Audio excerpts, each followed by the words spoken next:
Thank you.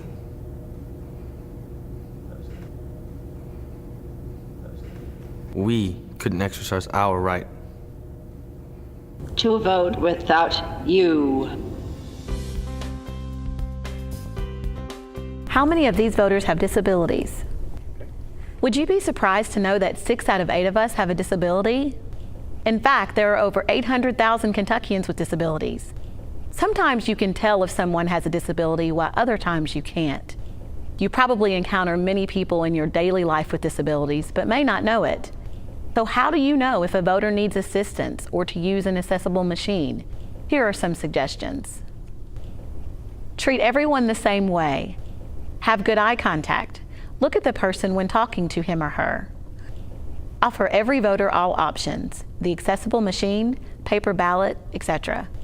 Remember, anyone, including people without disabilities, may use the accessible machine. Tell the voter that you would be happy to help if assistance is needed. Relax and smile. Here are some more tips for interacting with voters who have disabilities.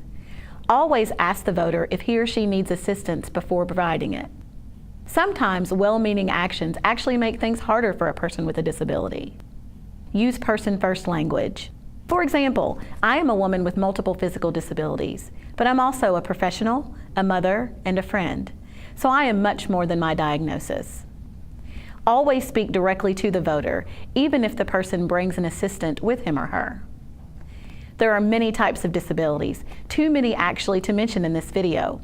We'll highlight a few and show what you may be able to do to help make the voting process go smoothly for folks. Let's see what happens with Melisha.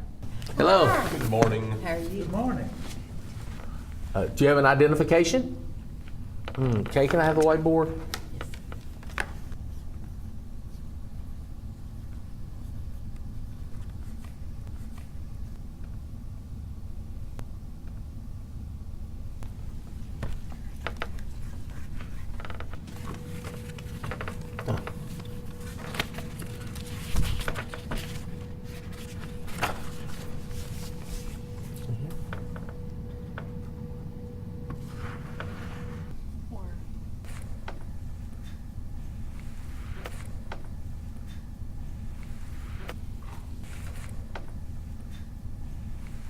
Thank you.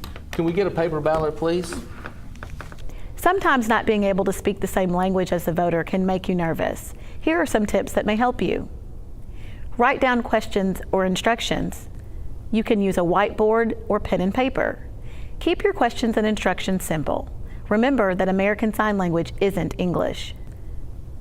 Pre-printed items. You may want to have things that you say often pre-printed to help save time. It's also a good idea to have pre-printed instructions on how to operate the machine so all voters, not just those who are deaf or hard of hearing, may read them. Remember, when voters use an audio ballot, they are not limited to the regular 2-minute time frame allowed for voting.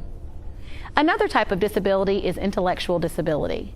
Sometimes the right to vote for people who have this disability has been challenged solely based upon diagnosis. Remember, unless a person's right to vote has been removed due to a felony conviction or during a guardianship proceeding, he or she has the right to vote. Let's watch what happens with Paul.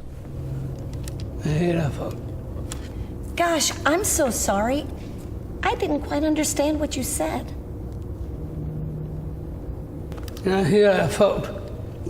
He said that he is here to vote. Okay, may I please see your ID? When you don't understand someone's speech, it's okay to ask the person to repeat him or herself, or ask him to write it down. It's also important that the poll worker spoke directly to Paul, because he is the voter. We also need to remember that not all people with intellectual disabilities have speech impairments. Likewise, not all people with speech impairments have intellectual disabilities.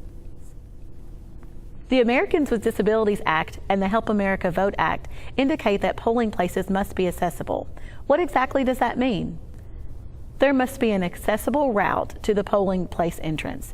This means that there shouldn't be any gravel, steps, or any other barriers that aren't resolved without at least temporary solutions. This also means that there must be signage that clearly indicates the route to the accessible entrance. There must be an accessible entrance. This means that if a voter has to go through a door, A person should be able to go through it without assistance. There must be accessible parking that should be wide enough to accommodate a van with a lift. The route to the sign-in table and machine should be barrier-free. The machine lowered if a person needs it.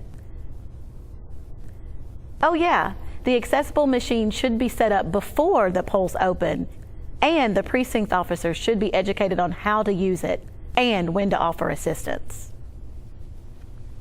The purpose of this video is to familiarize you with common accessibility issues. Like voters, every polling place is different. If you have questions or know of an issue, please talk with your county clerk. For more information on interacting with voters who have disabilities, please consult the Tips for Interacting with Voters Who Have Disabilities section of your Precinct Election Officer Quick Reference Guide. Your county clerk, the State Board of Elections, Protection and Advocacy, or the Kentucky Americans with Disabilities Act Coordinator. Thank you for watching, and thanks again for helping all of Kentucky voters exercise their rights.